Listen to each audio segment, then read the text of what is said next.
Good morning.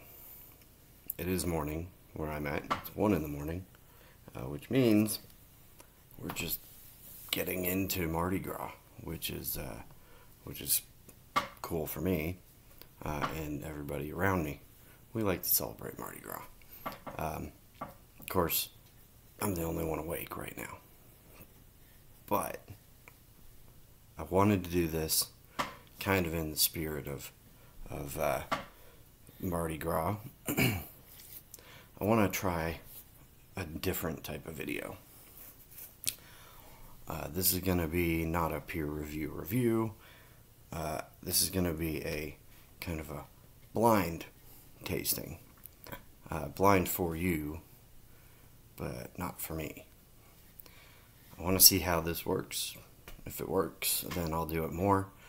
The idea is I'm going to taste something. Tonight, I'm going to taste 3 things. But I'm going to taste something. I'm going to give my take on it, my review, and then in the comments, people can guess what they think I was tasting. I hope this works out. I hope it's fun, because I think that'd be an interesting format. So, if you have a guess of what I'm tasting, leave it in the comments below. When you're liking and subscribing and all that. I will give you one piece of information, and that is the 3 things I'm tasting are from one producer. So that will be the only hint I give. One producer, 3 different products. I had the pleasure of being involved in a tasting of these 3 products with the producer just last week, which was a lot of fun, and I'll give a shout out to them privately, but we'll see how this works. So I'm going to start out with what I guess would be considered their base product, what they call their signature product. It is a rye whiskey. And, has a pretty good color. What I would class as like an amber color. Not too dark. Pretty nice. It's about 83 proof, and it's about 4 years old-ish. That's just my guess. They did tell me, and unfortunately I forgot. But I believe 4-ish years is pretty good. That's what it looks like to me. Now, on the nose, I get a good amount of citrus, candied citrus. It is slightly sweet, but there are hints of vanilla and caramel in the background. It smells pretty nice. It's very inoffensive. Nothing jumps out as being a problem. It smells very subtle and pretty inoffensive. So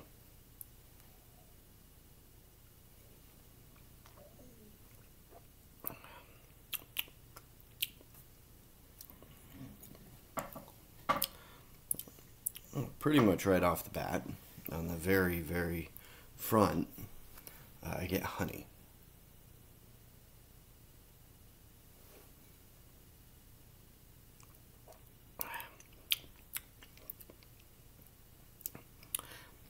On the palate, it's pretty mild and subtle, but I do get honey, and I do get citrus.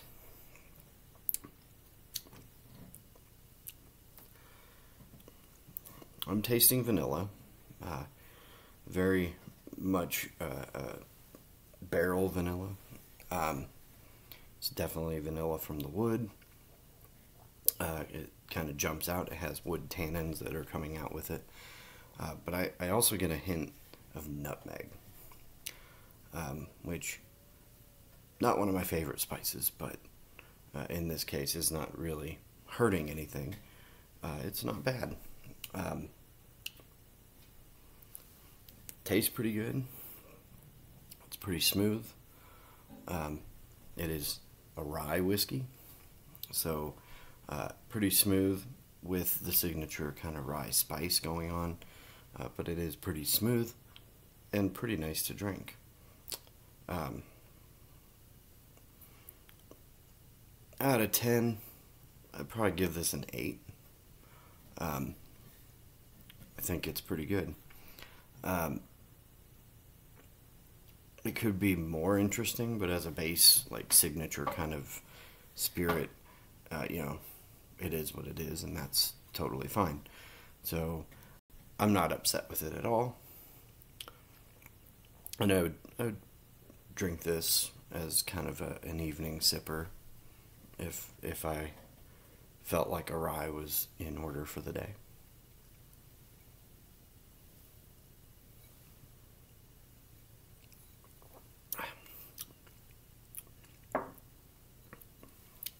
It is very nice. There are some notes that kind of indicate to me some things, and one of those things is, not unfortunately, I don't want to say it that way, that's kind of the wrong way to say this. I get distinct notes of a very specific piece of equipment. And I don't mean like the actual piece of equipment, but who owns it and where it came from, which indicates a couple things to me. So if I was tasting this fully blind, I would immediately latch on to a flavor profile that's very distinct from a very specific distilling system. So it's pretty low key in this product. It's not hitting me hard, but it is there. And when you set out to practice tasting stuff from multiple producers and also identifying producers, there are notes that come across pretty prevalently, and this is one of them. Doesn't mean it's bad. It just means I'm tasting something very specific that I've tasted a lot. And if you're a whiskey drinker, you've tasted it a lot too. And before I move on to the next one, I do want to address something that applies and has come up several times in the past week or so. We did an event, questions get asked, sometimes the same question multiple times. So the question is generally about sourcing. There is a specific question, but I don't want to get into that in this video. But sourcing can be done in multiple ways. You can fully source whatever you want to bottle, and that's pretty easy. You just tell them what you want and they make it for you, or in some cases it's already made and they're just offering it and you just buy it, and it's that simple. In some cases, you as the bottler, as the producer, can request very specific ingredients and recipes and methods of the contract.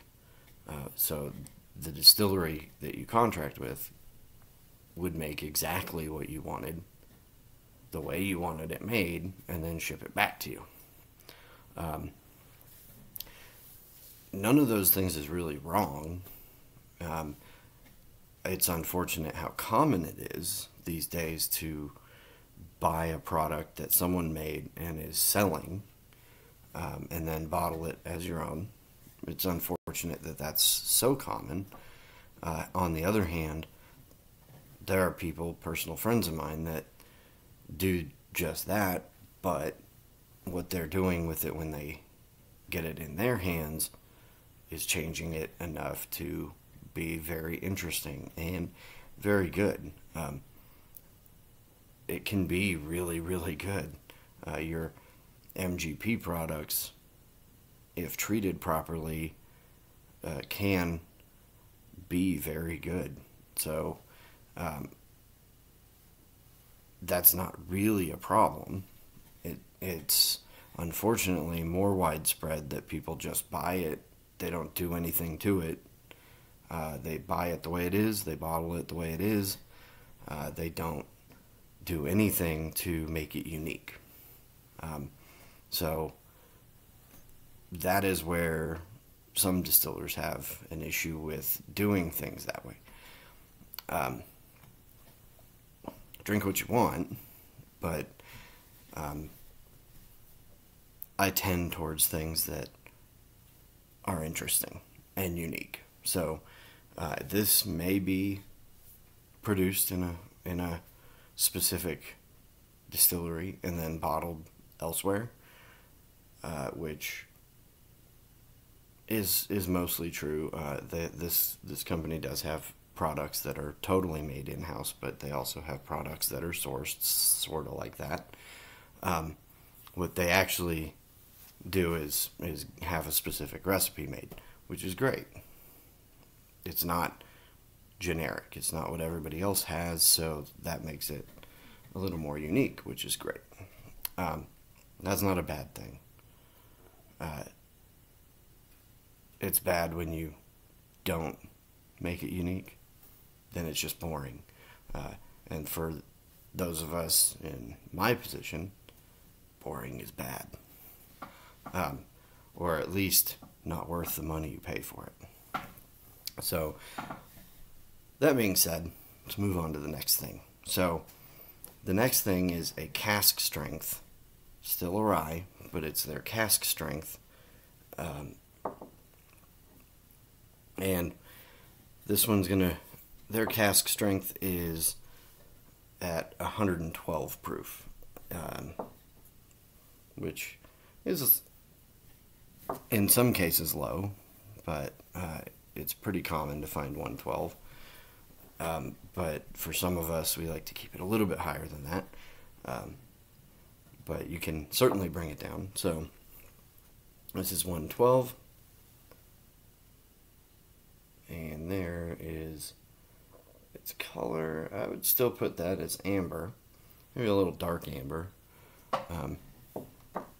And this one is approximately the same age as the last one, just not proof down.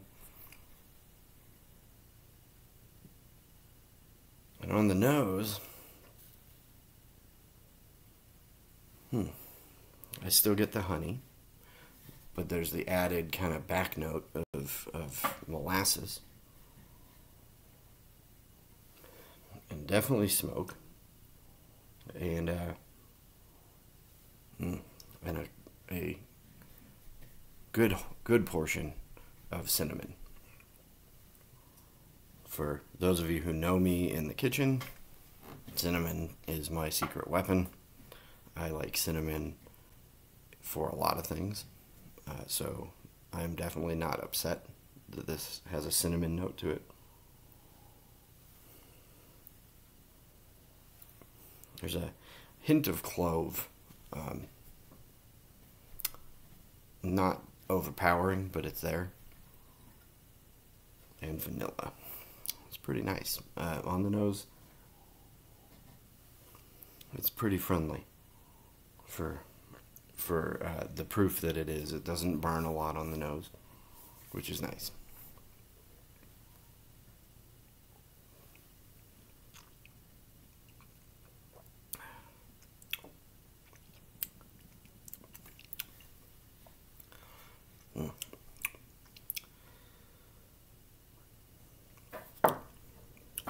Okay, first taste,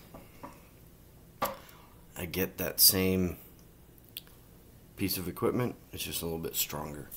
That same kind of system quality. I definitely get that. But I also get honey.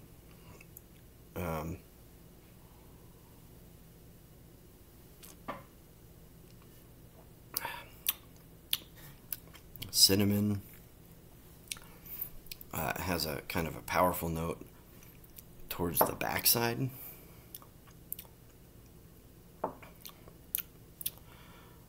In a pretty good way.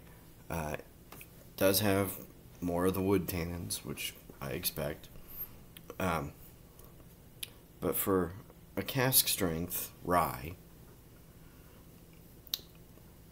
it's not burning or so spicy that it's undrinkable. It's actually pretty smooth, pretty easy to drink. I don't mind this at all.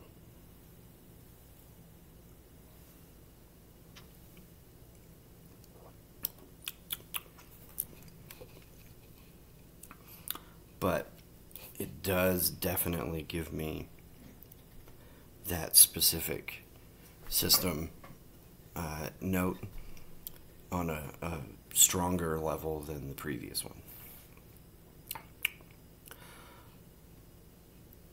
Not something I would necessarily want to sip on every evening. Something that,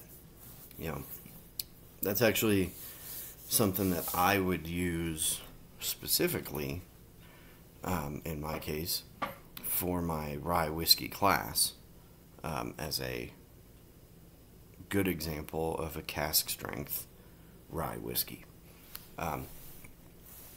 So it is something that I may have to include in that class next time I teach it, which is possibly going to be in March. We'll see. I don't know if I have enough students to fill that class yet, but we'll see. That could easily happen, and I may have to add it.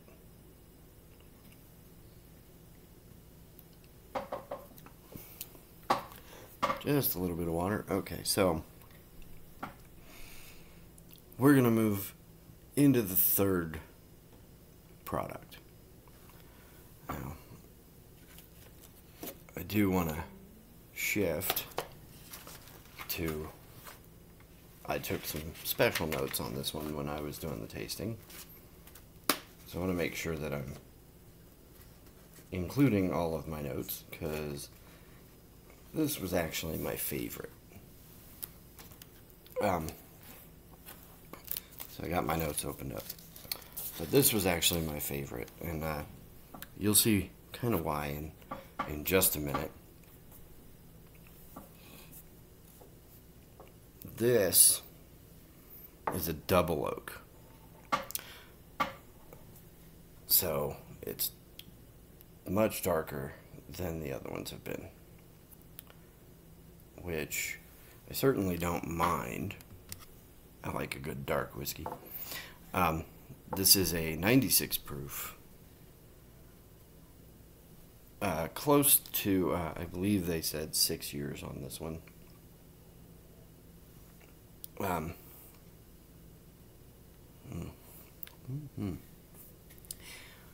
So this one I really enjoyed,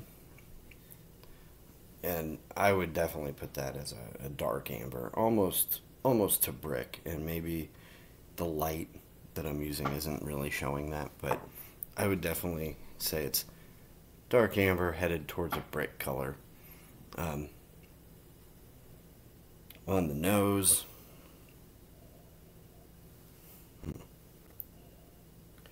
a much heavier note of cinnamon, but where the last one I would say is like a ground cinnamon, this is more like a really good fresh like cinnamon stick, but also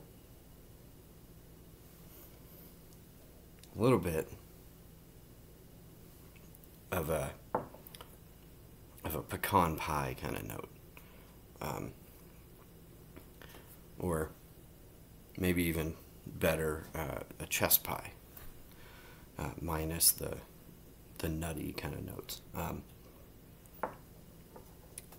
Vanilla.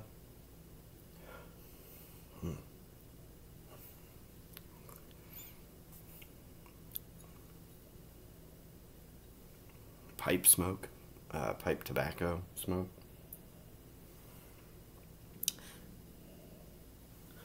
And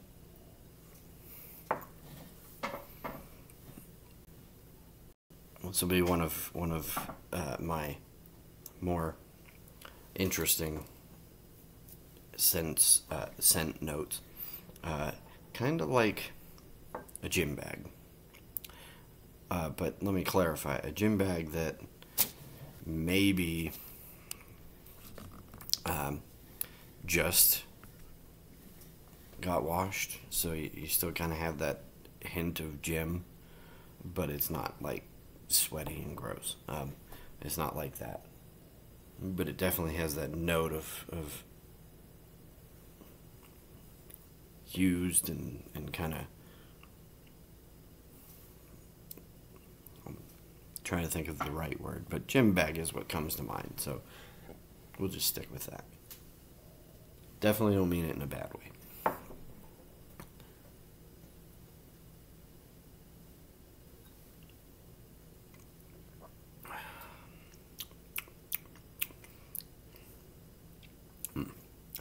So the cinnamon comes through much stronger than the last one.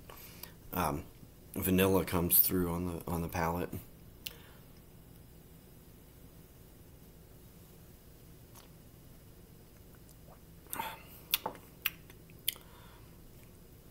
A little bit of like dark cherry.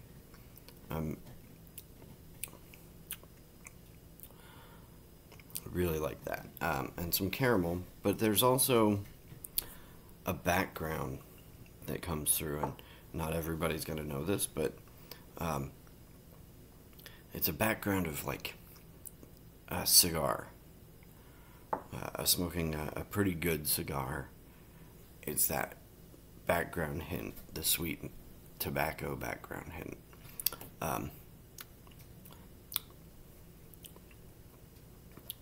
Not quite as sweet of a cigar as, you know, maybe a Swisher or whatever, but like a really pretty good cigar that has a bit of a sweet note in the back. That's what I pick up a lot from this. And the cherry is pretty subtle, but it is there.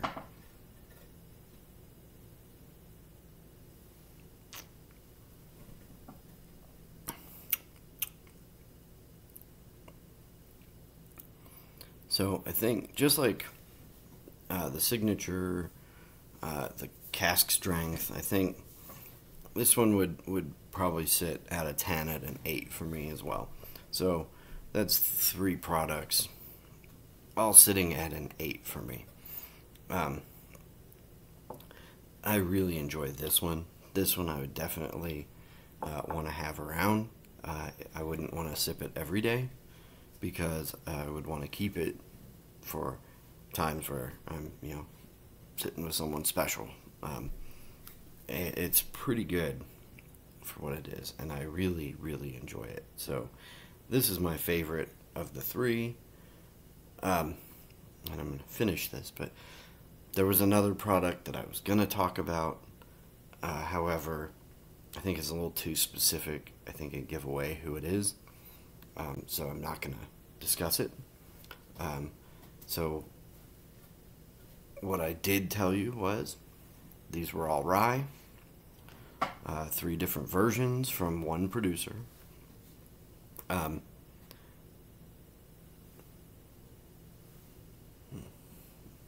All very good. So my thanks to them for including me in the tasting, but also cheers to them for creating some pretty good stuff. Now, it is relatively late and everybody's asleep, and tomorrow we're going to eat some king cakes and we're going to get some gumbo competitions going on, and probably some other Cajun Creole dishes. So it's going to be a good long day tomorrow. So I'm going to tell everybody good night. Happy Mardi Gras. Be safe out there. Don't do anything too insane. But hope to see you on the other side of Mardi Gras. Cheers.